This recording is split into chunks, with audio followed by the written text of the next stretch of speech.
Shabbat Shalom, everybody. Last Thursday, the morning after Simchat Torah, only a couple of days ago, I walked into the office and I was greeted by Joanna, smiling. She reminded me that this Saturday was, and I quote, Gramma Shabbat. And so I guess after many years, my routine of honoring each of my grandparents has been cemented into our community culture once Joanna and Caesar adopt those names. Gramma Faye's Yurtzeit is tomorrow night.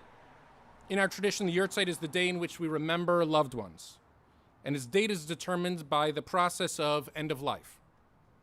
Most people live their lives marking time according to their birthdays, the anniversary of their life, and then after their death are remembered according to their Yurtzeit, the anniversary of their death. Yet for a special few, their birthday and their Yurtzeit align, or almost align according to Jewish math.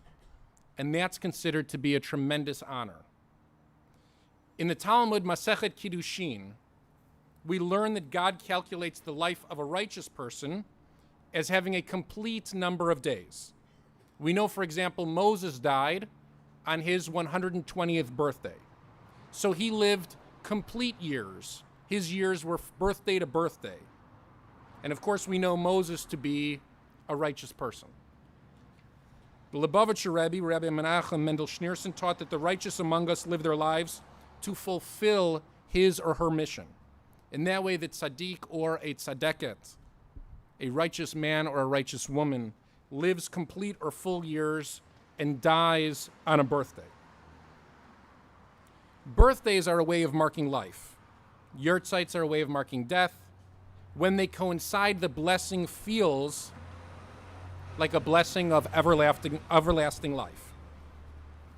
Gramma Faye joined this exclusive club when she died on her birthday. In this way, it's almost like we've never stopped celebrating her birthdays, or we continue to celebrate her life year after year. And I'd argue that her unique day of death only confirmed her status that she earned in life as a tzadeket, as a righteous woman. As I've mentioned before, Gramma Faye cared for everybody around her. She cared for her children and grandchildren.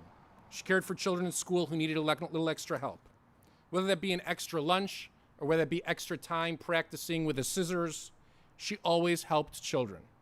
She cared for random people she met every day that most of us would walk by without giving a second thought. Those who knew Gramma Faye understood her good nature. But few got to know other sides of her. And it's those sides that I'd like to talk about today. The sides that only family got to know, the special sides. For instance, when we go on vacation now, as a family, my kids know that we always get pina coladas at the pool. Regular for us, and virgin drinks, of course, for the kids, for those of you who are wondering. And the kids know that Gramma Faye loved a good pina colada. Those are what we call our Gramma Faye pina coladas. One time in Disney World, we were at an ice cream shop. We were on vacation with my grandparents, and instead of ordering 9 individual ice creams, my parents ordered something called the Maui Wowie. It was a giant ice cream sundae served in what could only be understood as the centerpiece of a table-type bowl. And my impression was, as a kid, it had like 30 or 40 scoops of ice cream, but I have no idea. It could have had just, 6 or 7. It was the biggest thing I'd ever seen. But our excitement for it couldn't even compare to my grandparents' excitement for that ice cream sundae. They loved it more than we loved it. My grandparents used to come over for dinner on Sunday nights. And sometimes we'd turn on a movie.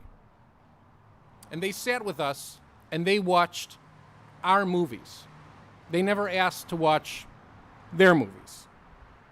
And for a while as a family, we loved to watch very violent martial arts movies together. And if I'm going to be totally honest, as I'm standing in front of the Ark, I still derive a great deal of pleasure from watching a very violent martial arts movie.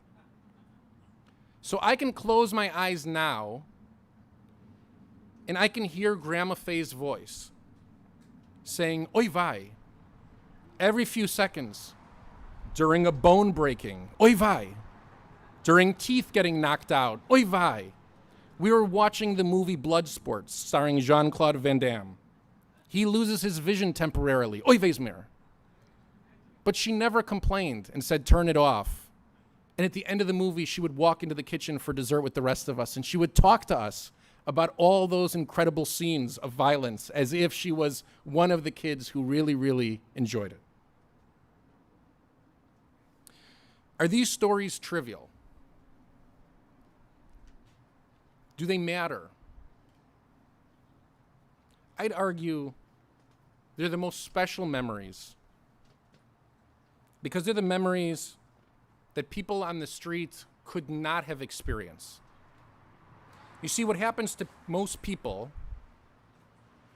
is very unfair.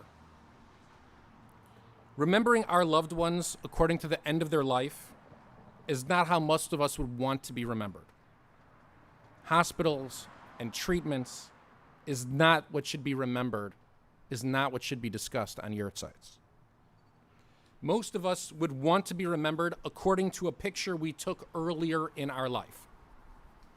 Imagine if we all got to choose the photo to be passed down to represent us after we were gone. I bet you that most of those photos would be from vacations or sports events or family simchas in shul, birthdays. And the reason I know this is because I'm looking at all of you. And sometimes on a yurtzeit, I'll ask you to tell me a good story about your loved one. And the stories always include sports events or food or travel. That's where good memories are created. And just by looking around, I can tell you that stories involve Israel, or stories involve travel to the Far East or to Africa, or they involve the Dodgers or the Jets. They involve standing with your dad at shul while he's the chazan. It's true for all of our families. And for a couple of years, we've been stunted in creating those memories. And they're crucial. They're crucial for family dynamic. And for those of us who truly merit it, those moments get passed down and remembered through the generations. Today, as I prepare to recite Mourner's Kaddish, I remember Grandma Faye on vacation. Maybe in the Catskills, maybe in Disney World. She's sitting at the edge of the pool, or maybe on the first step. But she used to sit on a couple of towels, always, which to me felt like a mountain of towels when I was a kid. I felt like everybody was seeing it. She's sipping a pina colada in a giant Disney glass. And every time I turn around, or anybody turns around and looks at her, she'd always give a smile. I wish in shul right now we could all raise a glass of pina colada, toast Grandma Faye with l'chaim, literally to her life. Believe me, Grandma Faye went to a lot of shul in her life, and a shul that served pina colada would immediately become her favorite shul. I miss Grandma Faye every day. I miss her especially on her yurtzeit.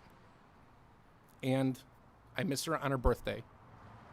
And I'm glad that for her, it was the same day. I love you. I love you. I love you, Grandma Faye. May the memory of Feiger Reisel, Bad Yitzchak Eliash V'chaya Sarah, be a blessing for our family, for this community, for all of Klal Yisrael, in the way we live our lives and in the way that we live on beyond our lives. And let us all say, Amen.